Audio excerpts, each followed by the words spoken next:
Where you grew up, what church did you grow up in? Well, my dad was a United Methodist pastor, and my grandfather was a Methodist pastor before it became the United Methodist Church, of course. And because of that, my first 10 years were at Conway First Methodist, where Dad was pastor for 10 years. And then we moved from there to Little Rock to be at Winfield United Methodist Church, which is, about 6 blocks from First Methodist downtown. And after that, Dad was invited to come be a district superintendent. He didn't really want to do that, I don't think. He wanted to go to Central Fayetteville.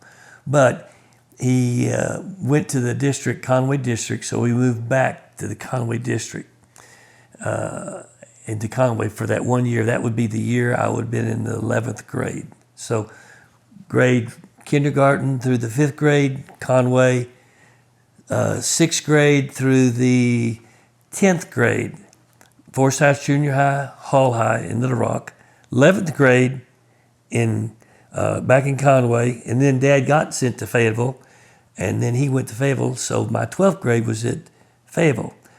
What that meant was that I went to the 9th grade at one school, 10th grade at one school, different school, 11th grade at different school, 12th grade at a different school, Fayetteville High. And then the next year I went to the University of Arkansas for 1 year, but I wanted to go to Hendrix, so then I went to Hendrix, and then to Duke, and then to...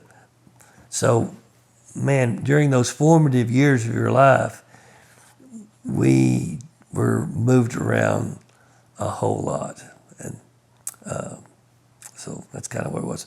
But every Sunday morning when we were at Conway, I remember sitting next to or in the lap of Dr. Matt Ellis, who was the president of Hendrix College, during those early years. And then I came back to Hendrix.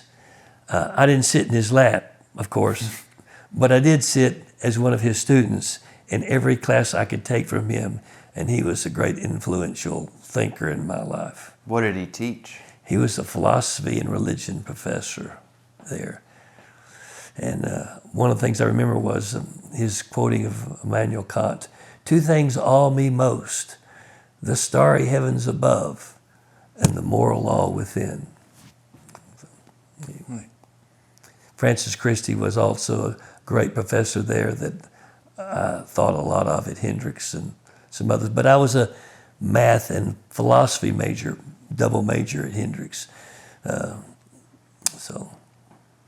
What did you do after Hendrix? Well, after Hendrix, I went to Duke Divinity School. I was 32 on the lottery to go to Vietnam. And since I was in school, they weren't pulling people out of school. But if I dropped out of school, I would have been in Vietnam. But I'd already decided in the 6th grade that I wanted to become a United Methodist pastor. And even though I majored in math and other things like that, as I went through stuff, that was always that kernel in the background to become a United Methodist preacher. And so I went to Duke, where Dad went, and then after that, he came back and started serving churches in the Arkansas Conference. So, what was your first church? My first church was Yellville, Arkansas. I had Yellville, Cedar Grove, and Pleasant Ridge. And a lot of experiences happened there. I don't know if you've ever heard of Turkey Trot. It's up there in Yellville. Mm-mm. But every fall, like in October, planes would fly over, and they would throw out live turkeys. And everybody in the town would run around chasing, looking straight up, trying to catch those turkeys, because then you could take it home and cook it, of course. But I remember some friends of mine looking so much, watching the turkey, that they're not watching where they're running. And they would run over little old ladies, and one guy even ran off right into the middle of Crooked Creek, which is a great small brownie bass fishing place up there in that area. So Turkey Trot was there. Another time when I was at Pleasant Ridge United Methodist Church, I went in it's a little old country church, and went out there on a Saturday evening. And I can't remember why I went out there, but I just had to go out there for some reason before Sunday morning. When I opened the door of the church and I looked up there, the sun was just starting to set, and it was coming through the stained glass windows in the back. And on the altar were standing 2 full-grown peacocks with their wings completely spread open. And I thought to myself, the bird of paradise, ready to take me home. Some crazy things happen. But I was just there 2 years, but I had a lot of experience, and I kind of loved that, and learned to absorb the culture in which you're appointed at. Because as you get moved to a place, to be able to fit in and to provide ministry, you not only had to know your stuff from religion, you had to somehow become part of the culture where you could be accepted so that you could have an influence on things. And so I learned to hunt and fish more there than any place. That was at Yeovil. Then I went to, it was, I have to think for a minute, Yeovil, Cedar Pleasant Ridge, and then I went to Perryville, Shiloh. I didn't anticipate that move. It's all the way across to eastern Arkansas. Was there a couple of years. And then from there, I went to a place where I really wanted to go because I knew some people from working in the annual conference, because I was on the worship committee for the annual conference during those times. And got to see, there were some people that I really liked a whole lot. And it was at Bearville. And that's where Matt was born, at Bearville. And so we had Matt was born there. And then from Bearville, I went to also Wesley Christopher. That's our middle son. He was born there, but then he only lived 14 days, so we lost him. Dolly and I lost him there. And after that, they felt I needed to move, so they moved me to Ozark, and I was there 5 years. And Andy was born down in Ozark. So we were there 5 years at Ozark, and then from Ozark, the conferences were getting close to being ready to merge, the North Arkansas and the Little Rock Conference. And because of all that, the bishop, I think, was intentionally moving clergy from one conference to another to kind of mix it all up. And then I was appointed down at Camden, Fairview, and I was there 4 years.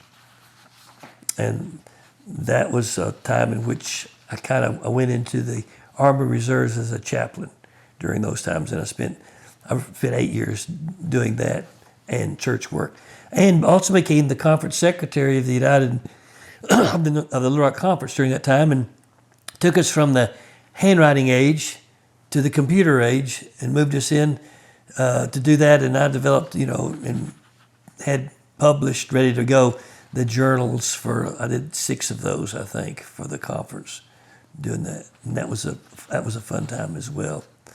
From that place, let's see, I went to, I have to keep some notes here.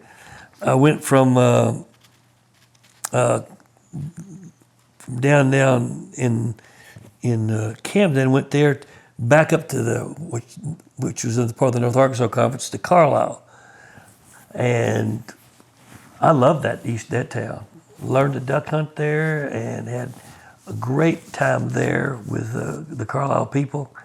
But that's also, and then from there we went to Stuttgart, and that's where Dolly got pancreatic cancer, and she died in our 3rd year there. And that was probably the most, losing a son was terrible, but losing your spouse after 27 years of marriage, and that was one of the most difficult times in my life. I wasn't sure I was going to live through that. Still take medicine, the same medicine as a result of all that, some little antidepressants and stuff like that. But that was at Stuttgart, and then left Stuttgart and got sent to Hot Springs, at the Oaklawn next to the races.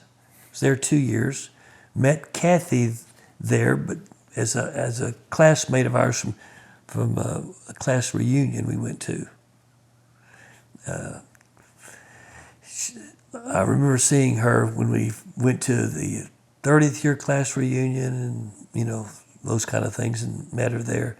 And she looked me up because she noticed that I'd lost my wife and just wanted to express her sympathy. But I thought she was attractive, and she met all the qualifications I wanted: liberal, progressive, Democrat, and female.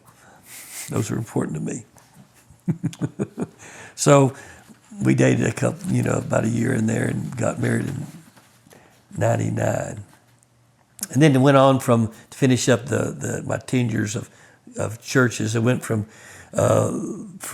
Hot Springs, Oakland, to Morrilton, and I was there at 6 years at Morrilton. And then from Morrilton, we were moved to Blytheville for 3 years, and from Blytheville, then to Jonesboro, to there for Cornerstone, and then from Cornerstone, surprised, got moved to First Church Little Rock, and stayed there till I retired. Is there any church that you look back and think, I'd like to go back there just for a year, spend time with those folks again? Well, when I was thinking about retirement, I thought, boy, it'd really be nice to do just a summer and just preach at all the churches that I'd served, just one more time, go back to all of them. And I have visited a few, but COVID hit and we didn't kind of get out and do anything because of all that. But I loved Yellville, the first place. I really liked that. I loved Berryville too. Paragould I wasn't that good of a match at Paragould or at Oakland Hot Springs. I wasn't where I was theologically was really not where the majority of the congregation was.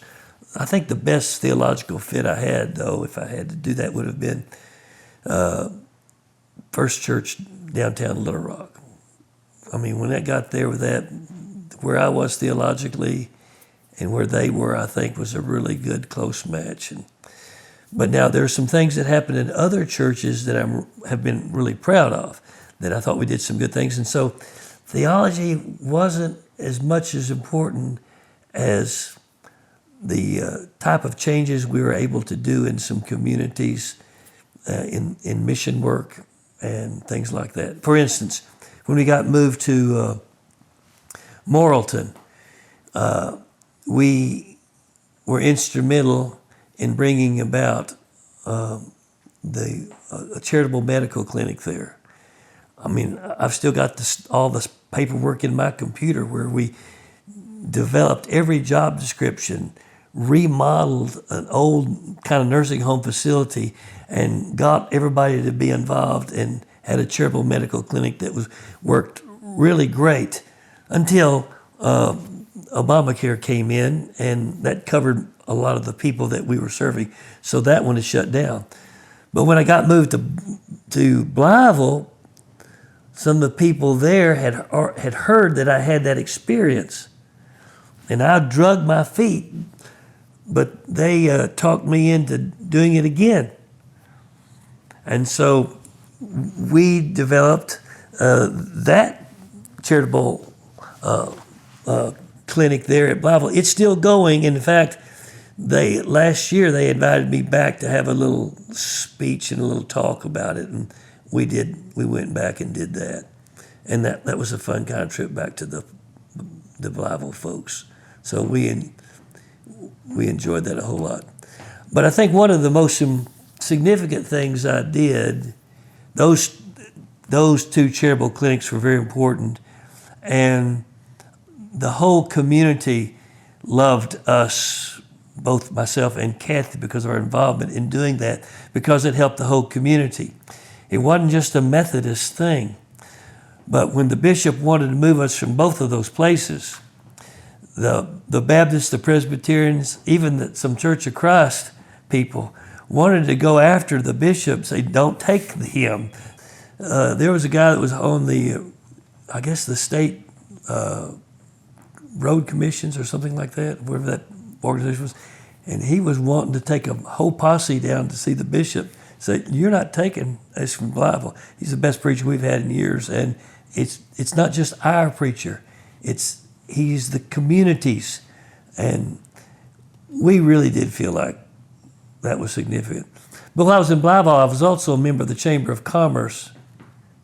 And I was head of the education department too there for that particular side of things. And then they also had a leadership conference every year, a class that they would take new people in, and they would have programs and take them to all the industries and get them acquainted. If I was a new preacher starting out, I would make sure I would be in whatever leadership 2021, 2022, whatever they call it in that community. They had it in Morrilton, and we did it there. They had it in Blytheville, we did it there. And that just kind of jump starts you into a relationship with all the leadership of the whole community. So if you're a one church town Methodist preacher, a charge comp deal, that is a great thing to do, because then you have a way of involving yourself and making some significant changes in the community. Because of that, I was on the education committee, and we started the Great River Promise there. And the Great River Promise was kind of like the thing down in, is it Magnolia that has it? No. That has the Murphy Oil scholarships for everyone. That one. It was similar to that. We called it the Great River Promise because Mississippi River, Great River type of thing. And it was the promise of 2 years of college free for every kid that graduated from a Mississippi County school. Now, you say, how'd you do that? Well, we wanted people to graduate from high school, at least, and then they needed something else to be able to make a real living. I mean, high school equips you, but it doesn't equip you for a job that you can make money at. So we worked with a high school and would encourage people to kind of make sure they graduate and apply for it. We also worked with the industry, and the industry was willing to fund it because they needed an educated workforce. We worked for the local community college there, who would work with the industry to put the kind of courses the industry needed at their local community college. So we had a three-pronged process. So the community basically were going to pay for the education of the people in the community so they could have a better workforce.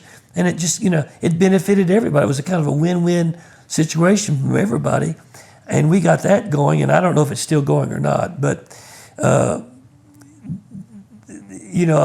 kid that needed 2 years could get that there, and then they could go on to a 4-year college if they wanted to, or they could have a trade school training or whatever it would do. But it would help.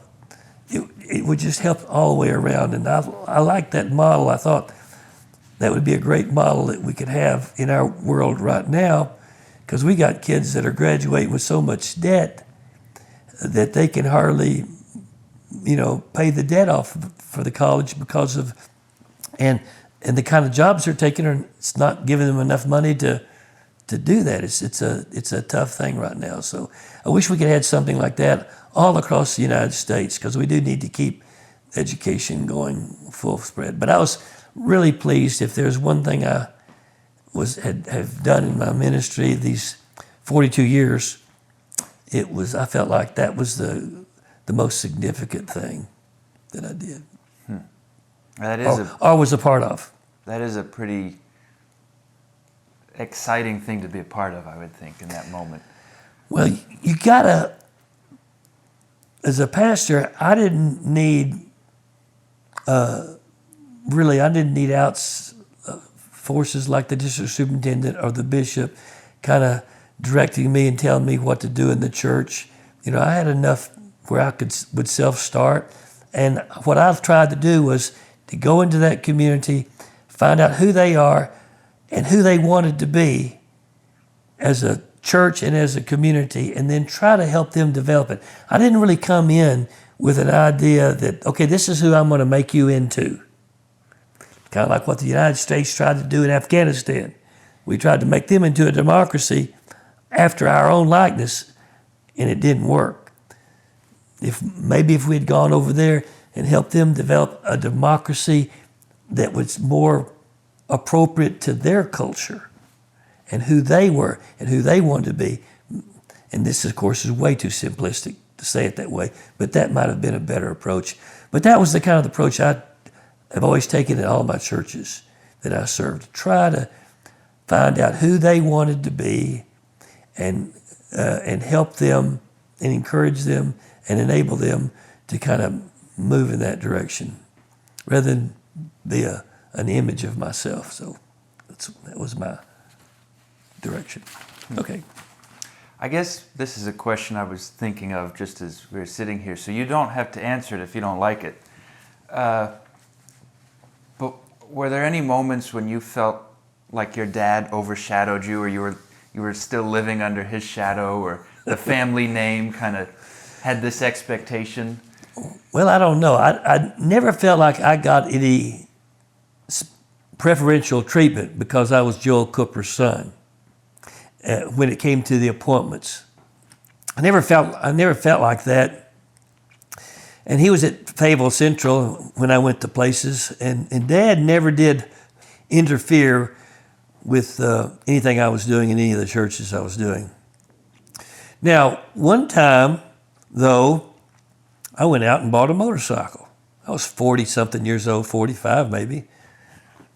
Another preacher friend of mine, David Thomas, over at the Presbyterian Church there, he had one, so I bought one. And one of the members of his church, I won't mention her name, but called him and Dad and said, "Your son bought a motorcycle to spite you." So Dad called me up and he disowned me. "You're no longer my son." And then Mother stepped in. And she said, "You're not going to talk to him that way. And you're not going to do that." And it was all right. I had motorcycles for a while. And then I went to kind of Mazda Miatas. They were a little more comfortable and somebody to ride with me in that. Mm-hmm. But no, I never did really feel overshadowed. I was always proud of who my dad was. He was always a progressive, Orthodox, kind of person. I'm not sure where Dad would be at today with the LGBTQ plus persons, but I think he would continue to grow. Even when he was in the nursing home with multiple myeloma, and I was at First Methodist, which was the place where they both died, Mother and Dad both died while I was there, I would be reading one of the books for the little class that I did on Thursdays, the book study class, and it would be some theological book that we're reading, and I would always give him a copy. And he would keep up with it. So he kept, even up to till he was 95, 96, he kept up his mind going and reading and kept going the whole time. And I was proud that he had that, and I had that DNA as well to keep going with things. But no, he didn't interfere. Oh, that's good. Positive or negative, either way, that I knew about anyway. Well, you mentioned losing Dolly when you were in Stuttgart. Yes. Were there any moments like that, or that moment when it was so challenging for you that you really wondered, is this for me? Well, losing Wesley Christopher at Berryville was really difficult, our second son. We were appointed to a church and there that didn't have we didn't have the right facilities to take care of that. We should have had, he was breech position, we should have had a cesarean. They were going to have a cesarean, but they wanted to wait a little longer and they waited too late, and he had precipitous breech delivery and it took his life.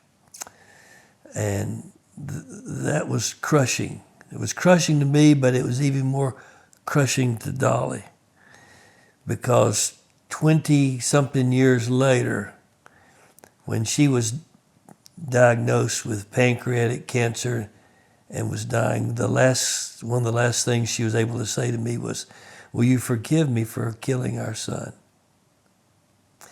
And it wasn't her fault. Her body just went into what they call just one contraction.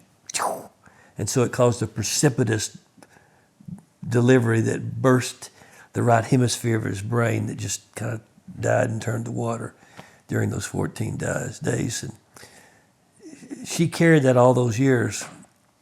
I thought we'd gotten through it because she was the love of my life. But she was just trying to settle things, I guess, before she passed, before she died. Her death, I mean, Wesley's death, her death were so traumatic, and it didn't make me question my faith, but I sure would have liked for God to have intervened in either of those locations, give me a little break. But, you know, that's not the way life happens. That's just not the way life is. Just because we're Methodist preachers and we're trying to serve God doesn't mean we're going to be excused from all the vicissitudes of life. We're going to go through life just like everybody else out there. I'm just always amazed that when in my ministry, seeing people who had been similar circumstances, how they were able to function and move on in life too as well. But it's not an easy journey to do that. After I retired, I knew that there were things going on inside. I didn't go to the therapist or anything, but I knew there were things going on inside that kind of drove me to kind of have some distance from being active in the church for a while. No one can serve really 40-something years in that same vocation without having some stuff going on. And there was a little bit of resentment I think I carried. And now I've been retired 6 years, and I'm active in the Sunday school and in church, even though COVID kept us from being too active. I've taught Sunday school numerous times, and done a few funerals and a couple of weddings and things like that. But basically, I don't have the interest in going back into full-time ministry in retirement. I'm enjoying retirement too much. But there was some resentment that I've carried over. I don't know why, but exactly. But there are some things I wish things could have been different in some of those personal situations. But life is what it is. Mm-hmm. Well, since you mentioned COVID, do you see in the church, have there been any good things to have come out of it? Because it has been such a dark time for so many, but have there been churches that COVID, that really drove people back into isolation in a lot of ways by themselves and things like that. The church had to adapt, and I kind of liked some of the things that it adapted to. I mean, I think it was where I was leading First Methodist all along, because well before that, I was doing a kind of a 3 or 4 minute video on Facebook and being out there every week. I was doing some of those kind of things. And this kind of forced the church to embrace technology and move forward with some of that. And I think that is probably good for them, because now any Sunday they can have if they're back in full church going on, everybody's coming, they can still have a full crowd, and at the same time they can have a huge crowd out there in what I call Zoom land. I call it Zoom land, because our Sunday school now, we have back in person class going on. But we also, I've got to help we help them set it up with some television, some stuff. We also have a number of people who are every Sunday are on Zoom. It could be 10 to 15 to 20 people that are out there. In fact, some of the lecturers that we can ask to come in for ours do it from their Zoomed position. And that's kind of, we had John Sanders last Sunday, a Hendrix College professor. Did you have him when y'all were there? I did have him, yep. He's a pretty smart guy. Mm-hmm. He was great last Sunday, by the way. And so I think there's some positive things that have come out of that. I do miss seeing, a lot of people. And some of the people that you kind of grow to love, you miss seeing some of them in person, stuff like that. But we'll get through this COVID, and I would wish, since I've lost a family member and a bunch of classmates that I could name and others, I am for pushing for all the vaccines. Let's get them. Get your shot. Wash your hands and get your shots. Here we go. And let's go on together, because 100% of the people who have died from COVID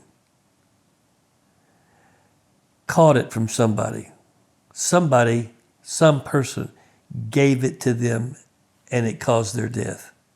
I don't want to be responsible for somebody's death, accidentally or otherwise. Sure wouldn't want to be responsible, for the death of a child of mine or a close friend. And, that's probably how most people have gotten it, is from a family member that got it, out running around doing this or that. But you got to think just past yourself. You can't just think, oh, my immune system's good enough. I'll be all right. That might be true, but that doesn't mean you can't give it to somebody else. Yeah, you've got to spare a thought for the other folks. You've got to think about these other folks. I wear the mask, even though it's inconvenient a lot of times. I would wear the mask not for me. I would do it for them, just in case I had something I didn't know I had. And by the way, the rate of influenza and colds and all those went down nearly to nothing when mask mandates were in place in the school systems and stuff like that. So there's some things the schools, the world has learned, but one of the things we need to learn is we don't need to hide the public from the reality of the science that's going on, the reality of a pandemic when it's there. They need to be knowledgeable about it, informed about it, and then we need to do everything we can to help protect everybody from it. And by the way, since we're talking about this, I hope that we can push to help the rest of the world, because probably 30% of the world hadn't had a chance to even get one shot yet.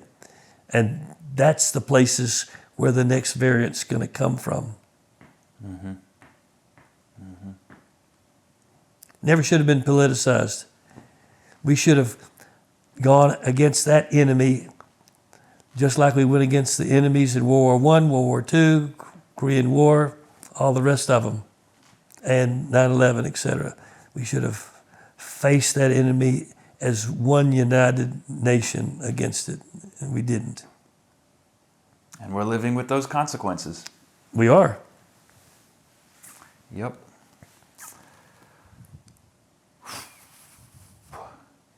I guess this is the last question.